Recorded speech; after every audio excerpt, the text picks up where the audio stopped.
ಧಾರವಾಡದಲ್ಲಿ ಕಸದ ಸಮಸ್ಯೆಗೆ ಶಾಶ್ವತ ಪರಿಹಾರವನ್ನ ಕಂಡುಹಿಡಿಯಲಾಗಿದೆ. ಅತ್ಯಾಧುನಿಕ ತಂತ್ರಜ್ಞಾನವನ್ನ ಬಳಸಿ ಕಸದಿಂದ ಇಂಧನವನ್ನ ಸೃಷ್ಟಿ ಮಾಡಲಾಗುತ್ತೆ. ಹುಬ್ಬಳ್ಳಿ ಧಾರವಾಡದಲ್ಲಿ ಪ್ರತಿನಿತ್ಯ 500 ರಿಂದ 600 ಟನ್ ಕಸ ಸಂಗ್ರಹ ಆಗುತ್ತೆ. ಕಸದ ಸಮಸ್ಯೆಗೆ ಶಾಶ್ವತ ಪರಿಹಾರವನ್ನ ಹುಡುಕಲಾಗಿದೆ.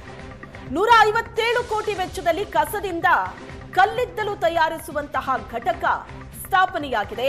ಹುಬ್ಬಳ್ಳಿ ಗಬ್ಬೂರು ಗ್ರಾಮದ ಹೊರವಲಯದಲ್ಲಿ ಕಲ್ಲಿದ್ದಲು ಉತ್ಪಾದಿಸಿ ವಿಜಯಪುರದ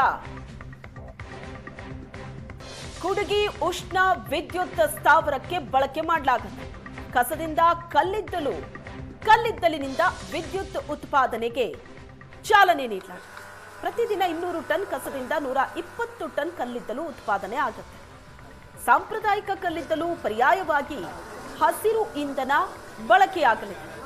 ಹುಬ್ಬಳ್ಳಿ ಧಾರವಾಡದಲ್ಲಿ ಕಸದ ಸಮಸ್ಯೆ ಏನಿತ್ತು, ಆ ಸಮಸ್ಯೆಗೆ ಒಂದು ಶಾಶ್ವತ ಪರಿಹಾರವನ್ನ ಕಲ್ಪಿಸಲಾಗಿದೆ.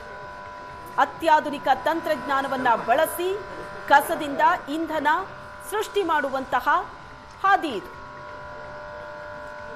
157 ಕೋಟಿ ವೆಚ್ಚದಲ್ಲಿ ಕಸದಿಂದ ಕಲ್ಲಿದ್ದಲು ತಯಾರಿಸುವಂತಹ ಘಟಕ ಸ್ಥಾಪನೆಯಾಗಿದೆ ಹುಬ್ಬಳ್ಳಿಯಲ್ಲಿ. ಕಸದಿಂದ ಕಲ್ಲಿದ್ದಲಿನಿಂದ ವಿದ್ಯುತ್ ಉತ್ಪಾದನೆ ಮಾಡಲಾಗುತ್ತೆ.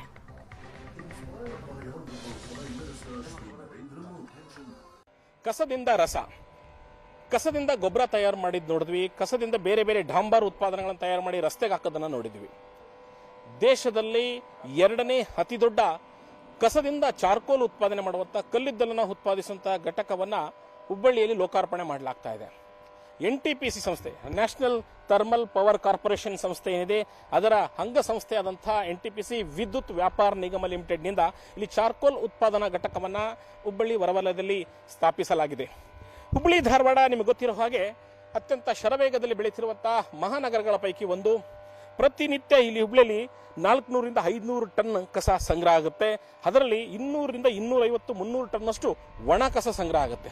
ಆ ಕಸವನ್ನ ಯಾವ ರೀತಿ ಏನಂತೇಳಿ ಸಂಗ್ರಹಿಸಬೇಕು, ಕಸವನ್ನು ಯಾವ ರೀತಿ ಏನಂತ ಹೇಳಿದ್ರೆ ಮರುಬಳಕೆ ಮಾಡಬೇಕು ಅನ್ನುವಂಥ ವಿಚಾರ ಬಂದಾಗ ಮೊದಲ ಬಾರಿಗೆ ದೇಶದಲ್ಲಿ NTPC ಸಂಸ್ಥೆ ವಾರಣಾಸಿಯಲ್ಲಿ ಕಸದಿಂದ ಚಾರ್ಕೋಲ್ ಅನ್ನು ಉತ್ಪಾದಿಸುವಂತ ಒಂದು ಘಟಕವನ್ನು ಮಾಡಿತ್ತು.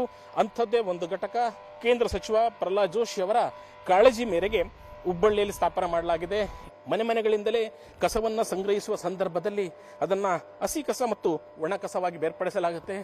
ಒಣ ಕಸವನ್ನ ನೇರವಾಗಿ ಈ ಒಂದು ಫ್ಯಾಕ್ಟರಿಗೆ ತಂದ ನಂತರ ಅದನ್ನ ಲೋ ಫ್ಲೇಮ್ ಅಲ್ಲಿ ಬರ್ನ್ ಮಾಡಿ, ಅಂದ್ರೆ ಇದರಿಂದ ಪರಿಸರದ ಮೇಲೆ ಯಾವ ರೀತಿ ಹಾನಿ ಆಗೋದ ರೀತಿಯಲ್ಲಿ ಅದನ್ನ ಕಸವನ್ನ ಬರ್ನ್ ಮಾಡಿ ಅದನ್ನ ಪೌಡರ್ ಮಾಡಿ ನಂತರ ಕ್ಯೂಬ್ಸ್ಗಳ ರೂಪದಲ್ಲಿ ಚಾರ್ಕೋಲ್ ಅನ್ನು ಉತ್ಪಾದನೆ ಮಾಡಲಾಗುತ್ತೆ.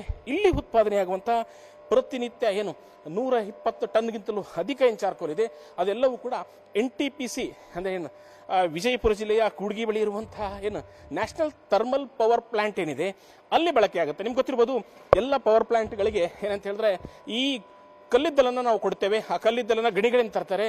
ಆದರೆ ಒಂದಷ್ಟು ಕಲ್ಲಿದ್ದಲನ್ನ ಇಲ್ಲಿಯೇ ಉತ್ಪಾದಿಸಿ ಅದನ್ನ ವಿದ್ಯುತ್ ಆಗಿ ಉತ್ಪಾದನೆ ಮಾಡಲಿಕ್ಕೆ ಅವಕಾಶ ಇದೆ. ಆ ಒಂದು ಫ್ಯಾಕ್ಟರಿಯನ್ನು ನೋಡ್ತಾ ಇದ್ರಿ. ಇದೇ ಫ್ಯಾಕ್ಟರಿಯಲ್ಲಿ ಈಗಾಗಲೇ ಕಾರ್ಯಾರಂಭ ಮಾಡಿ ಪ್ರಾಯೋಗಿಕವಾಗಿ 80 ಟನ್ ಕಲ್ಲಿದ್ದಲನ್ನು ಕೂಡ ಇಲ್ಲಿ ಉತ್ಪಾದನೆ ಮಾಡಲಾಗಿದೆ. ಇದು ಸುಮಾರು 157 ಕೋಟಿ ವೆಚ್ಚದಲ್ಲಿ ಈ ಒಂದು 8 ಎಕರೆ ಪ್ರದೇಶದಲ್ಲಿ ಈ ಕೈಗಾರಿಕೆಯನ್ನ ಸ್ಥಾಪನೆ ಮಾಡಲಾಗಿದೆ. ಭಾರತ ಸರ್ಕಾರದ ಅಡಿಯಲ್ಲಿ NTPC ಸಂಸ್ಥೆ 157 ಕೋಟಿ ಹಣವನ್ನು ವಿನಿಯೋಗಿಸಿ ಹುಬ್ಬಳ್ಳಿ ಧಾರವಾಡ ಕಾರ್ಪೊರೇಷನ್ ಜೊತೆಗೆ ಒಂದು ಒಪ್ಪಂದವನ್ನ ಮಾಡಿಕೊಂಡು ಭೂಮಿ ಮತ್ತು ಕಸವನ್ನ ಪೂರೈಸುವಂತಹ ಒಂದು ಒಪ್ಪಂದವನ್ನ ಮಾಡಿಕೊಂಡು ಇಲ್ಲಿ ಕಲ್ಲಿದ್ದಲು ತಯಾರಿಕೆಗೆ ಬೇಕಾದಂತಹ ಕಾರ್ಯಾಚರಣೆಯನ್ನ ಆರಂಭಿಸಲಾಗಿದೆ. ಇನ್ನೇನು ಕೆಲವೇ ದಿನಗಳಲ್ಲಿ ಈ ಫ್ಯಾಕ್ಟರಿ ಈಗ ಟ್ರಯಲ್ ರನ್ ಆಗಿದೆ. ಕೆಲವೇ ದಿನಗಳಲ್ಲಿ ಲೋಕಾರ್ಪಣೆ ಕೂಡ ಗೊಳ್ತಾ ಇದೆ.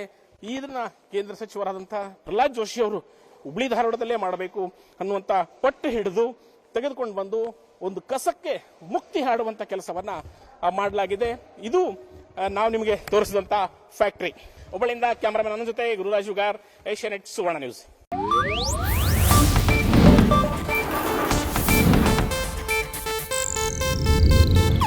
ಇದು ಏಷ್ಯಾನೆಟ್ ನ್ಯೂಸ್ ನೆಟ್ವರ್ಕ್ ಪ್ರಸ್ತುತಿ.